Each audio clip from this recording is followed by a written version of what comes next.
Death at Daisy's Folly, Chapter 8. I slept and dreamed that life was beauty. I woke and found that life was duty. Ellen Sturgis Hooper, Beauty and Duty, 1840. I cannot change myself with neglecting any of the duties that rightly fall to an English country gentleman, as those duties were carried out and taught to me by my own father. If a new standard or conception of duty has sprung up since my day, I can only say that I know nothing of it, and have not seen or heard of its advantages. Francis Greville Brooke, Lord Warwick. Memories of 60 Years. It was the hour after tea, when the guests had retired for a rest before dinner and the evening's entertainment. Sir Charles sat at the writing table in his bedroom, staring at his mother's letter. He did not need to read it again, for every word was engraved on his heart. My dear son, I am most dreadfully sorry, alas, to tell you that the doctors now offer no hope at all for your beloved brother. Robert is dying, and they say will be gone from us in body, though not in spirit, by Easter tide. He suffers much, and is obliged to be carried up and down the stairs and lifted in and out of bed, and we are all very low in our minds and suffer his distress as our own. Dear Alice bears up bravely and is most touchingly devoted. She is a noble wife. I need not tell you how this sad event, when it comes, will alter your circumstance. Although you have always been determined to pursue your own ventures, I know the family can rely upon you in the moment of your grief to take up dear Robert's staff and march on. While your desires may lay elsewhere, your duty is here at Somersworth, and I have every confidence and trust that you, my darling boy, will do so as is right and fitting when the day comes that Robert is with us no more. Your loving mother. The dressing bell rang as Charles refolded the letter. He pitied his poor brother, whom he did not know very well, and his brother's wife, Alice, whom he knew of even less, and pitied himself because Robert and Alice had no children. That his brother would die childless meant that he was about to inherit the title of Lord Sheridan, 5th Baron of Somersworth. He would also inherit the management of the estates and the family seat in the House of Lords, and would have to give thought to producing an heir who would in his turn be chained to his feudal obligations. Charles placed the letter in his writing case and closed it. As a younger son with a modest but adequate income of his own, he had enjoyed the freedom to pursue his interests as he wished, while his elder brother Robert did the work of maintaining the family's estates and social obligations. When Robert died, he would no longer be free to do as he chose or marry as he chose. Since it was now a question of the furtherance of the line, his mother would insist on having some say in his choice, and would urge him to choose a wife whose family she knew. Independent and unconventional Kate was not a woman who would appeal to his mother, or whom the Dowager Baroness would consider a suitable wife for her son. And for her part, Kate preferred to live removed from society. The kind of life that barons of Somersworth always led would be distasteful to her, and to Charles as well.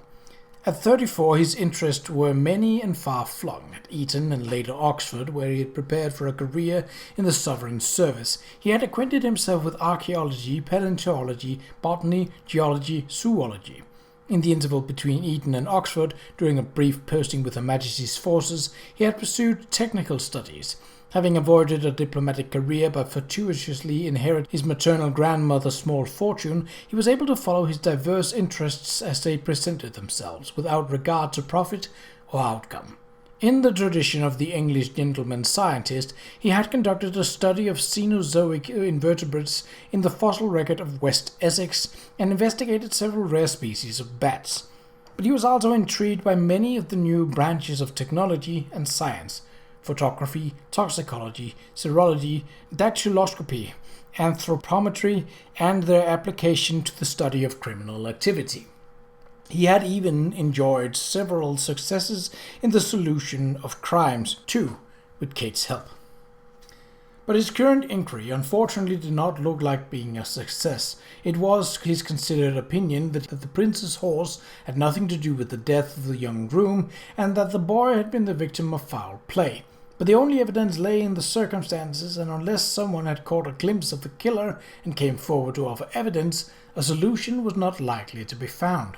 While Charles was confident that the new sciences would one day make it possible to identify the perpetrator, whether or not he had been observed in the commission of his crime, eyewitness testimony was still the only testimony most jurors would accept, and even the police were trained only to deal with the most obvious kinds of physical evidence.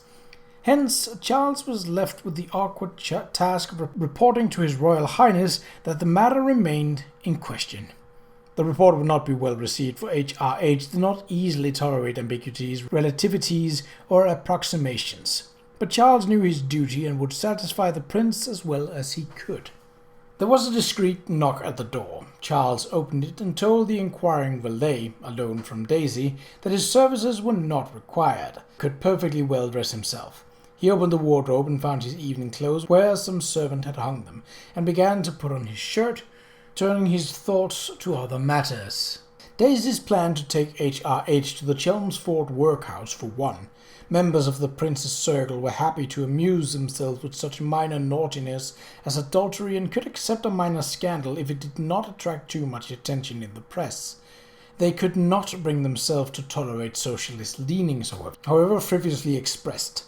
Daisy's interests, her needlework school, her campaign for Poor Law Guardian, her interest in poor law reform, smacked of socialism, and were no doubt already seen as supporting the unrest that periodically flared among the people. Not that Charles himself did not applaud such effort. He had cheered Keir Hardie, a Scottish miner elected to Parliament 3 years ago, who had arrived at the House of Commons wearing a cloth cap accompanied by a brass band. He admired Robert Blatchford's socialist journal The Clarion, which had advanced a number of progressive and, in Charles's view, necessary reforms.